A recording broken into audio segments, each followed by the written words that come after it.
Okay,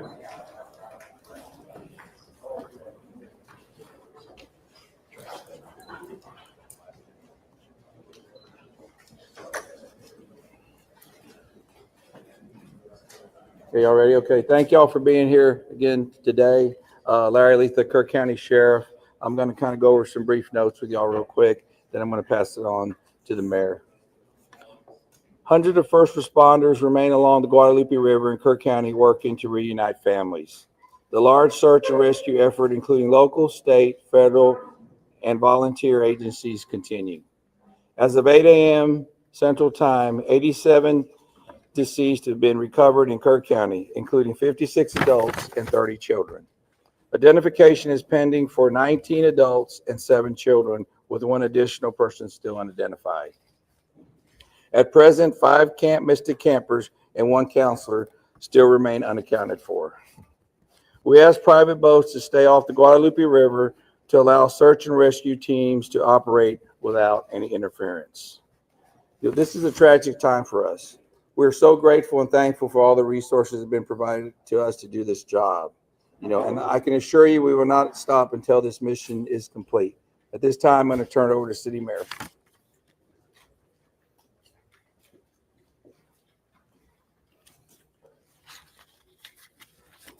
Thank you for being here. I'm Joe Herring Jr. I'm Mayor of the City of Kerrville. I want to reassure our community and those families that the city, the county, the state, and the federal experts are working together, not separately, but as one team. If you go inside the Emergency Operations Center, you don't see silos. You see one team.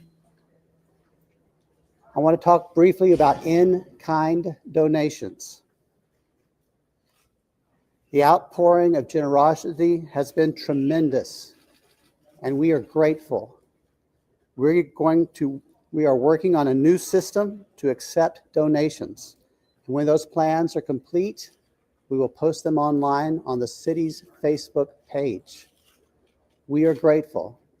We need a new system to handle the generosity of the world. Financial donations can still go to communityfoundation.net. That's the community foundation of the Texas Hill Country. Again, we are grateful for the generosity of the world. Over and over, I've asked you to pray. It occurred to me that I haven't asked you for what to pray specifically. Please pray for those who mourn, for those who wait, and for those who help. Now I'd like to call on Lieutenant Colonel Ben Baker.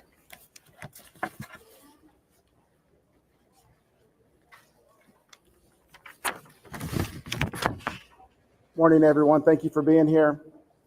My name is Ben Baker, Lieutenant Colonel for Texas Game Wardens. I'd like to start out by thanking the mayor, sheriff, chief, our local state partners, Texas Department of Public Safety, and the many others that have responded to this tragic event. We as Texas are strong, and together we face adversity. Your Texas Game Wardens responded in the early mornings of Friday to this tragic event, along with many other local and state partners. Since the early mornings of Friday, your Texas Gamers have had over 300 game wardens in the area, serving the people of the state of Texas and the citizens of Kirk County. Among that, we've searched 26 river miles since the tragic event has started. We've had approximately 444 rescues, 30 recoveries. Some of our resources and assets we have dedicated to this tragic event include 2 helicopters with hoist teams, 12 drone teams, 10 K9 units, 9 swiftwater boat crews, 15 airboats, 16 UTVs, and 169 four-wheel drive vehicles. Your Texas Game Wardens will remain here and serving the community. We just ask you to continue to pray for the victims, for the families, for your first responders, for everyone involved. We'll open it up now to questions. If anybody has any. You talk about how challenging it is for you guys in the mud, the big trees. What's been like different terrain? No, thank you for that question. Extremely challenging. You know, we've got, of course, your Texas Game Wardens out there, your local, your state partners, Texas Task Force 1. We've got the National Forest Service out there. We've got A&M Forest Service. We've got numerous responders with specialized capabilities where we've got these large pile of debris. And with our canines and you know, when we're trying to make these recoveries, these large piles can be very obstructive. And to get deep into these piles, it's very hazardous. And those specialized teams have to go in there layer by layer because our first responders, also the safety of them is concerned. So it's extremely treacherous, time consuming, it's dirty work, it's the water's still there. So we're having to go layer by layer, peeling these off to make those recoveries. So we're. What about mentally? Like, when you guys stumble across someone who may be deceased, how do you process that? Absolutely. We process it the best we can. We have professionals in place, our crisis intervention team. All the agencies have some members representing there, and officer wellness is a first responder wellness is a key component to these operations. So we're maintaining and monitoring our officer wellness, our first responder wellness. We're making sure they have the support. It's very tragic whenever you see human life, but to see a child and that loss of life is extremely tragic. More rain is expected to come down west of us, and eventually it's going to get down to Guadalupe River. Is that going to put a halt to the searches? And if not, how are you going to change the trajectory of the search and rescue operations? So with the water coming down, that is always a concern. And I'm sure you've been monitoring the last couple of days where we've had some reports of maybe some additional water coming in. Obviously, that's going to impact the search and recovery efforts. You know, us with numerous other agencies do have air capabilities, drone capabilities. We've got numerous fixed wing rotary helicopters here. So it will alter our patrol patterns and alter our searches, but it won't deter them. I have a Can you question outline for the what for specific discussions and actions were taken between the time the first flood emergency alert came in at 1:14 a.m. and then when the river first started flooding those hours later? What were the specific actions and discussions that happened in those hours? Can you repeat that again, please? Absolutely. I would like to know, if you outline, please, what the specific actions and discussions were that local officials took between 1:14 a.m., that's when the first flood emergency alert came out, and hours later when the river first started flooding. What happened in those hours? What I can tell you, when I was first notified, it was around the 4 to 5 area. One of my sergeants was in dispatch when the first calls started coming in, the actual 911 calls come in. It was between 4 or 5 when I got notified. Okay. But prior to that, in that 3 to 4 area, my understanding is, and we're in the process of trying to put a timeline. You know, that's going to take a little bit of time. As I've told you several times, that is not my priority this time. There's 3 priorities. That's locating the people out there, identifying and notifying the next of kin. That is what I'm taking as my job as sheriff here to do. Okay. With all due respect, sir, I think that the community here is asking these questions. What happened? When did it happen? Was the emergency manager awake at the time? Did they push the button to issue an emergency alert? Sir, it's not that easy when you just push a button. Okay. There's a lot more to that. And we've told you several times. So did it happen?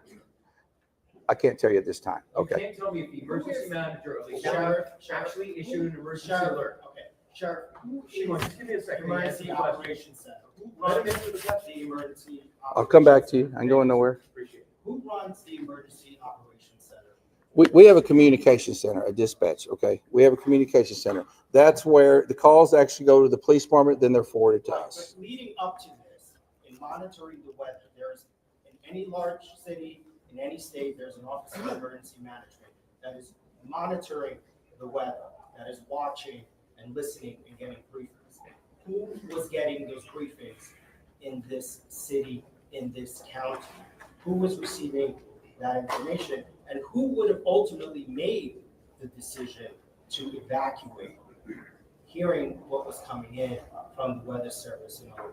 Okay, what we would have done when we get notified, okay, I'm gonna tell you that. You're not emergency management, though, right? The sheriff's not EOC. No, there is no, I meant as the city. Yeah. So we understand you have many questions. Hang on. No, I understand, but you're not gonna answer the question because that's up to the city manager and the mayor. Correct. It's the county emergency. We understand you have many questions. The judge is not here. We understand that, but right now, this team up here is focused on bringing people home. That's our focus. All those questions will be answered, but the priority right now It seems like you're is ducking bringing the- people home. We totally understand that, and we value the incredible work that is being done by those first responders. We're seeing them out there muddy and sweaty and grinding it out day after day. But your community is asking these questions. And we will get answers. Right now, all of our resources are focused You should be able to answer recovery. Who was in charge of the emergency operations center at the time that was getting any briefings? Do we have another question? if any I briefings? do. I think I'd like to focus on what local people can be looking for. We're looking at some erosion in roads and safety and them traveling. What can we tell people who live here right now and what they can do in their daily life? Should they worry about traveling on roads? Do we know anything about that infrastructure? Sure, absolutely. Jonathan Lamb, Kerrville Police Department. So we know that there's substantial road damage. Some roads have been closed for safety. We've got crews out there in the county shoring them up and making sure that people can travel to and from. What we're asking for the public to do to assist us is if they believe that they have seen someone, a victim, notify emergency services. Call 911, let us know, or use our non-emergency numbers, area code 830-257-8181. Contact our dispatch team and we will send officers out there. We also ask folks to limit their travel. Our first responders have had a very difficult time getting to where they need to go because of the amount of people who are flooding our roadways. We understand there's natural curiosity. People want to come here and see the flood damage. Now is not the time for sightseeing. This operation is ongoing and continuous, and it will continue. I've got time for one more question. Last question. As far as I know, the last live rescue, unless there's new information, and I don't believe there is, was made on Friday. All right, I'm afraid that's going to have to do it for this morning. Can someone answer if the bodies have been released to the families, Sheriff? Excuse me. Have the bodies been released to the families? Some. I mean, they're an autopsy. I mean, How many I, are still missing? Do we have an estimate among the general population, not just the girls from Mystic, even just credible reports? Is it hundreds still? Is there any estimate among the general population of how many people are no, missing?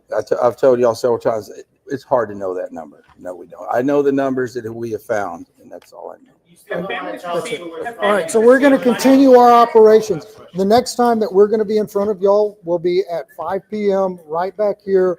If there is a critical update, again, we'll provide that information to you through the contact list that you have provided to us. Thank y'all. We appreciate it. Lieutenant? Sir, I had one other question. Maybe you could help. It was about the volunteers that are coming. Is there a central area for this?